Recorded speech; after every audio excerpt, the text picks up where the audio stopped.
色をしっかり塗りまして、完成前に塗ることが多いです。目のハイライトとか光が強く当たってキラッと光っているところみたいなちょっとした箇所に使います。拍子抜けするかもしれませんが、結構侮れないですよ。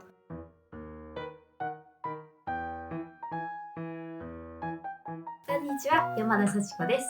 私のチャンネルでは水彩画の描き方や画材について、そしてメイキングなどを公開しています。今回はマスキングなしで綺麗に白抜きできる方法を3つお話しします。マスキングとはテープやインクを貼ったり塗ったりして紙の白を残したいところを覆い隠してから絵の具を塗って乾いた後に剥がして白抜きする方法のことです。で、これとっても効果的なんですけれども、薄い紙や表面強度がそれほど高くない紙で行うと紙が毛羽立ってしまったり破れてしまうこともあります。今回はどんな紙でもできる万能な白抜き方法について実演しながら解説します。マスキングやってみたいけれどなかなか手が出ないなとか、もっと手軽な方法で白抜きできないかなと思っている方、そしてマスキングをしたことがある方も水彩画を描く時の参考になったら嬉しいです。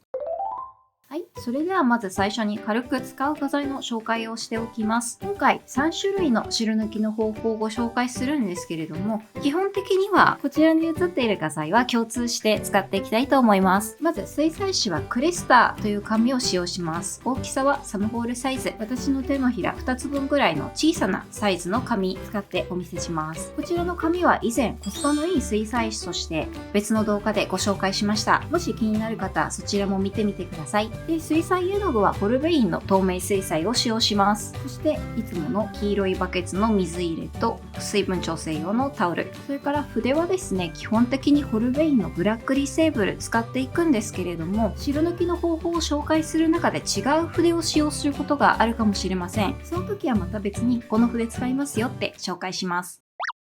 それでは早速1つ目の白抜き方法です。じゃん！アクリル絵の具もしくはラッシュの白を使う。これは知ってる方も多いんじゃないでしょうか。私もこれ、しょっちゅうやります。個人的な意見なんですけれども、ラッシュ不透明水彩の白よりもアクリル絵の具の白の方がしっかりと白抜きできる気がします。この方法、中には広範囲を白抜きするために使う方もいるかもしれませんが、私は目のハイライトとか光が強く当たってキラッと光っているところみたいなちょっとした箇所に使います。やり方はこのように色をしっかり塗りまして、完成前に塗ることが多いです。だるまに目を入れるみたいな、目のハイライトを入れて完成みたいな感じです。ガッシュやアクリル絵の具は画材屋さんで単色売りしているので白だけ買えば OK です。この方法だと筆で自由な形に白抜きすることができます。細い筆を使えば結構細かい模様を作ることもできて、手軽かつ応用の効く白抜き方法です。マイナス面はそんなにないんですが、やっぱり塗って白さを出した感は出ます。何も塗っていない紙そのままの白という風にはいかないです。とはいえ、うっかり塗りつぶしてしまった時のお助けにもなりますし、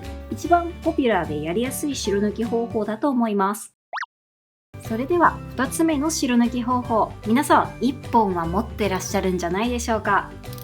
カッターを使います。普通は紙を切ったりするのに使うわけですけれども、こちらの猫ちゃんの目のハイライトを削って表現してみます。このやり方人によって様々だとは思うんですが、私はこっちの左側の刃の部分を使って削っています。でも持ち方がちょっと違って、普通はこうやって持つじゃないですか。この背の方を下にして持っていただいて、で白抜きしたい部分に刃を当てて、こうやってこう横に動かすような、もしくは斜め上に動かすような感じでこうやって削ります。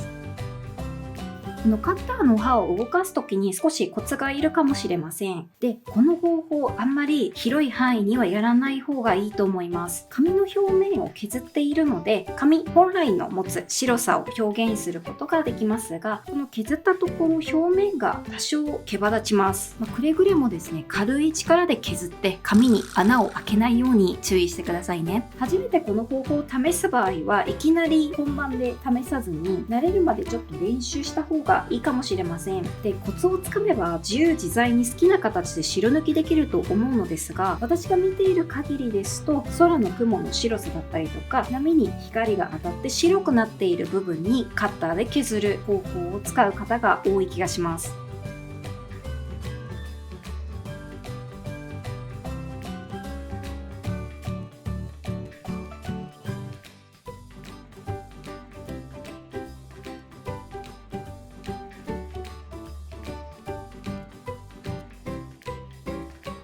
広い範囲にカッターを使うのは単純に削っていくのが一苦労ですし、紙が一段削れた感じになるので部分的にするのがいいのかなと思います。私は最初お見せしたように目のハイライトを表現するときにたまにカッターを使って削ります。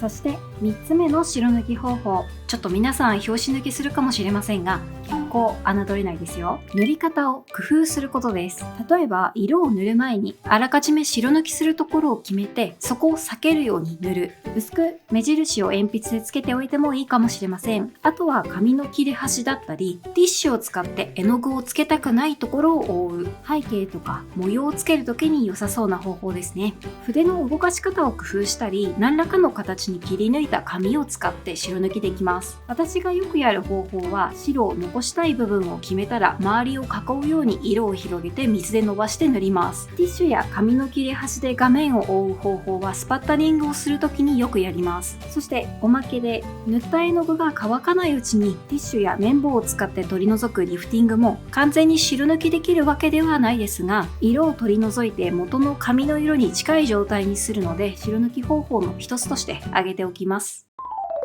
ということで今回はマスキング以外の白抜き方法についてお話ししてみました。よかったぞという方はチャンネル登録と高評価ぜひよろしくお願いします。今回紹介した方法はどんな紙でも試すことができますので、やったことないあるいは気になる方法がありましたらぜひチャレンジしてみてください。それではまた次回の動画でお会いしましょう。